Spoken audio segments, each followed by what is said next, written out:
Hi, boys and girls. We're going to continue with Thanksgiving on Thursday by Mary Pope Osborne. Chapter 2. Shh. Jack opened his eyes. Bright golden sunlight poured into the treehouse. The air felt crisp and cool. Annie was wearing a long dress, a white cap, and an apron. Jack wore a jacket with a frilly collar. He wore short pants, long socks, leather shoes, and a hat. His backpack was now a leather bag. "I like your hat," said Annie. "It's funny." "Yours too," said Jack. "You look like a pilgrim," said Annie. "So do you," said Jack. "Oh, man, I bet we're in the time of the pilgrims." He and Annie scrambled to the window. The treehouse had landed in a tall oak near the edge of a forest. Red and yellow leaves rattled in the cool breeze. Past the forest was a small village, and past the village was the ocean. "It looks like where the pilgrims lived," said Jack. "We studied it in school." He opened the research book and found a picture of a village by the sea. He read aloud.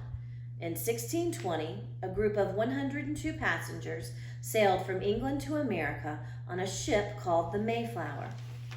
Many of the people on board wanted freedom of religion. They wanted to worship God in their own way, not the way the King of England made them. Others wanted to find a new life in a new land. Today, we call all the people who sailed on the Mayflower pilgrims." "Yes," said Annie. Jack read on. "The pilgrims wanted to settle near New York, but a storm blew their ship north. They landed in a bay on the coast of what is now Massachusetts. 6 years before, Captain John Smith had explored the coast. He named the bay Plymouth." And here's a picture. "Plymouth," said Annie. "That's where the first Thanksgiving was." "Oh, man," Jack smiled. "So that's the feast." "Wow," said Annie. "My class put on a play about the first Thanksgiving." "Mine too," said Jack. "I played Priscilla," said Annie. "I played a turkey," said Jack. "Now we'll get to meet the real Priscilla," said Annie, "and Squanto, and Governor Bradford, and Miles Standish. Come on." She started down the ladder. "Wait, what will we say?" asked Jack. "We'll just tell them hi and stuff," said Annie. "Are you nuts?" said Jack. He put the book into his bag. "They won't understand who we are. We need a plan." He slung the bag over his shoulder and hurried down the ladder after Annie. "Listen, we need," Jack started. "I know, a plan," said Annie. "But first, let's get closer to the village and just watch." "Okay," said Jack, "but we can't let anyone see us. We have to be careful and quiet."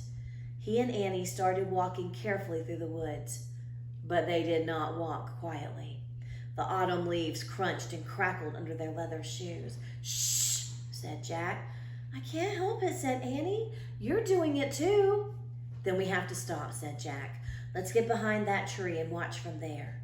They crunched over to a tree at the edge of the woods. In the distance was a row of small log houses with steep thatched roofs. Jack pulled out a book. He found the part about the village. Then he pushed his glasses up and read to himself. "The pilgrims brought chickens, geese, goats, and sheep from England. They brought seeds to plant, and they knew how to make traps to catch wild animals for food. But they could not have survived without the help of the Wampanoag Indian named Squanto. Squanto taught them how to grow corn." "Hi, you," Annie whispered. Jack looked up. Annie was talking to a skinny yellow dog. The dog was sniffing a tree near them. "Don't let him see us," Jack whispered. "Why?" said Annie. The dog looked at them and barked. "That's why," said Jack. The skinny dog barked again and again. 2 pilgrim men ran from the other side of the houses. Then more pilgrims appeared. They all looked in the direction of the barking dog. "Oh no," said Jack. "Let's go back. We don't have a plan yet." He packed up his book and started away from the tree. Suddenly, something tightened around his ankle. A tree branch snapped. "Ah!" Jack shouted as he was jerked up into the air. And that's the end of chapter 2. Thanks for listening.